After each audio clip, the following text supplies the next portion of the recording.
আমাদের হাওড়া জেলার মধ্যে বাগনানে সবচেয়ে বড় কৃষ্ণ পুজো হচ্ছে, তো আমরা চলে এসেছি সেখানে। হাই ফ্রেন্ডস, তোমরা সবাই কেমন আছো? আমি পাপিয়া চলে এসেছি নতুন একটা ভিডিও নিয়ে। দেখো আজকে যাচ্ছি আমাদের বাগনানে কৃষ্ণ পুজো, যেটা হচ্ছে হাওড়া জেলার মধ্যে সবথেকে বড় পুজো। তো চলো আমিও যাই, আমিও দেখি কীরকম কী হয়েছে। আমার এখনও দেখা হয়নি আর তোমাদের সাথেও শেয়ার করব।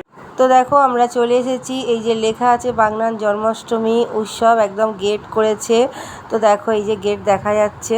তো এই যে লাইটিং হবে রাত্রিবেলা, এলে আরও ভালো লাগবে দেখতে। তো পুজোটা হয় সবার প্রথমে বলি বাগনান লাইব্রেরি মোড়। যে কোনো কাউকেই বললেই হবে বাগনান কৃষ্ণ পুজো লাইব্রেরি মোড়ে যাব। বাস স্ট্যান্ড থেকে নেবে টোটোতে 5 মিনিট লাগবে, ট্রেন থেকে নেব টোটোতে 5 মিনিট, হেঁটে 10 মিনিট লাগবে। দেখো প্যান্ডেলটা দেখতে চলে এসেছি, দারুণ লাগছে। নারায়ণের সব কিছু অবতার দিয়ে প্যান্ডেলটা তৈরি হয়েছে। আর দেখো বর্মন মিউজিক চলে এসছে আমাদের এখানে পুজোতে। আর দেখো এই যে ভেতরে কি সুন্দর ফুল দিয়ে সাজানো হয়েছে, ঝাড়বাতি দিয়ে। তো আমরা প্যান্ডেলের ভেতরে প্রবেশ করেছি, চারিপাশে ছবি আছে। তো দেখো ছবি দিয়ে তৈরি হয়েছে, প্যান্ডেলের ভেতরেও কৃষ্ণর ছবি আছে, দারুণ হয়েছে ঠাকুর।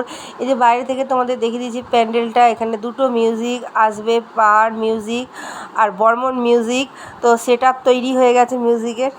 তো দেখো বন্ধুরা, প্যান্ডেলটা বাইরের থেকে একটু ভালো করে ভিডিও করে দেখালাম। দেখো খুব সুন্দর লাগছে প্যান্ডেলটা দেখতে বাইরে থেকে।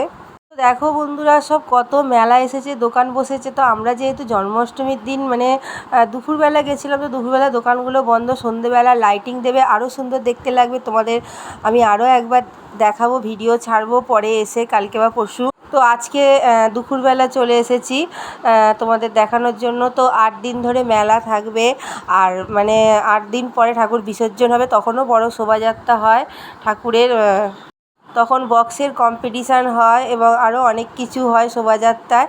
তো দেখো এখানে কত জিলিপি বিক্রি হচ্ছে। এখানে 8 দিন ধরে প্রোগ্রাম চলবে, হরিনাম সংকীর্তন, নরনারায়ণ সেবা। তো প্রতিদিনই কিছু না কিছু অনুষ্ঠান এখানে হবে সন্ধেবেলা। তো আজকে ভিডিও ভালো লাগলে সাবস্ক্রাইব করে পাশে থেকো। সবাইকে শুভ জন্মাষ্টমী, টাটা।